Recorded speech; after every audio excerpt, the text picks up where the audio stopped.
Some people claim that public museums and art galleries will not be needed because people can see historical objects and works of art by using a computer. Do you agree or disagree with this opinion? So ये agree disagree ऐसे है, आपने अपना एक opinion देख लेना कि आप एग्री करते हैं स्टेटमेंट से या डिसएग्री करते हैं, ठीक है। तो फिर आपने अपने बॉडी पैराग्राफ्स उसी तरह ही लिखने हैं और आपने न्यूट्रल स्टेटमेंट नहीं देनी इसमें, आपने या तो एग्री करना है और या डिसएग्री करना है और आपका पॉइंट ऑफ व्यू क्लियर होना चाहिए। क्योंकि अगर एग्जामिनर को क्लियर नहीं होता कि आपका ओपिनियन है क्या, कि आप एग्री कर रहे हैं या डिसएग्री कर रहे हैं, तो वो अपने कमेंट्स में लिख देते हैं कि इस स्टूडेंट का ओपिनियन जो है वो क्लियर नहीं है, ठीक है, और इससे आपके बैंड स्कोर्स इफेक्ट होते हैं। तो ये चीज़ आपने देखनी होती है कि एग्री डिसएग्री ऐसे में आपने बहुत ध्यान से जो है वो अपने बॉडी पैराग्राफ्स लिखने होते हैं। कहीं आप कहीं बीच में तो नहीं है कि आप एग्री भी कर रहे हैं डिसएग्री भी कर रहे हैं, मतलब कुछ आप एक्सप्लेनेशन इस तरह की दे रहे हैं कि उसमें आप ऐसा लग रहा है कि एग्री कर रहे हैं और कुछ आप एग्जाम्पल्स ऐसी दे रहे हैं जिसमें ऐसा लग रहा है कि आप डिसएग्री कर रहे हैं। मीन्स फर्स्ट बॉडी पैराग्राफ आप एग्री का लिख रहे हैं, सेकंड बॉडी पैराग्राफ आप डिसएग्री का लिख रहे हैं। तो इस तरह नहीं करना, आपने अपना क्लियर कट जो है अपना ओपिनियन देना। So first look at this introduction. It is irrefutable that nowadays, because of technology, armchair tourism, through which we can see historical objects and works of art on the computer, has gained popularity. So ये topic specific vocabulary है armchair tourism, इसका आगे meaning भी बता दिया है कि historical objects and works of art computer पर देखना उसे आर्मचेयर टूरिज्म कहते हैं, और जो ऐसा कर रहा होता है उसको आर्मचेयर ट्रैवलर कहते हैं। ओके तो ये कॉम्प्लेक्स स्ट्रक्चर है, इसमें हमने बिकॉज का विच का यूज़ किया हुआ है, ठीक है। ये सिंपल सेंटेंस नहीं है, ठीक है। इस सेंटेंस का स्ट्रक्चर देख लीजिएगा कि आप ऐसा सेंटेंस लिख सकते हैं। However, I disagree that public museums and art galleries will no longer be needed. In fact, I believe that their popularity will grow even further.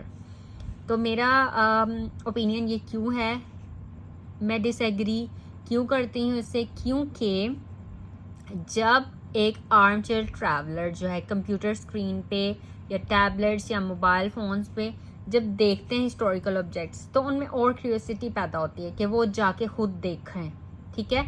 तो इस तरह से पॉपुलैरिटी ज़्यादा बढ़ती है आर्मचेयर टूरिज्म से, ठीक है।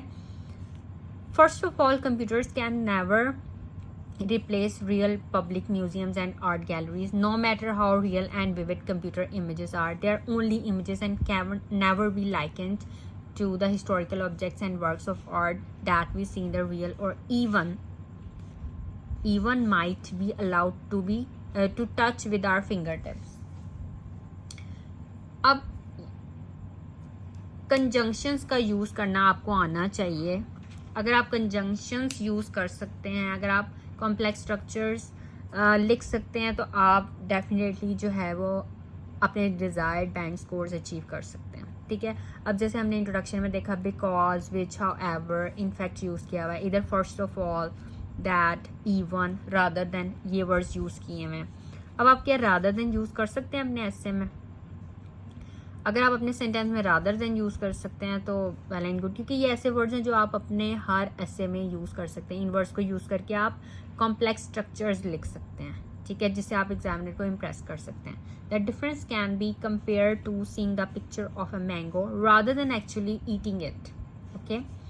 Secondly, visiting real museums and art galleries is a rewarding experience in many respects. For one thing, it is a good exercise while we are making the trip to a museum or art gallery and then strolling about on site. We get some exercise, comma, which does a lot of good to our health.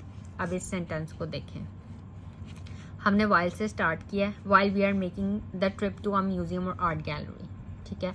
फिर हमने कह दिया and then strolling about on site, comma, we get some exercise, comma, which does a lot of good to our health, okay। ये complex structure है। अगला simple sentence है, next भी simple है। All this broadens our horizons, comma, which can never be done by the passive activity of seeing something on the computer screen. ये भी complex है।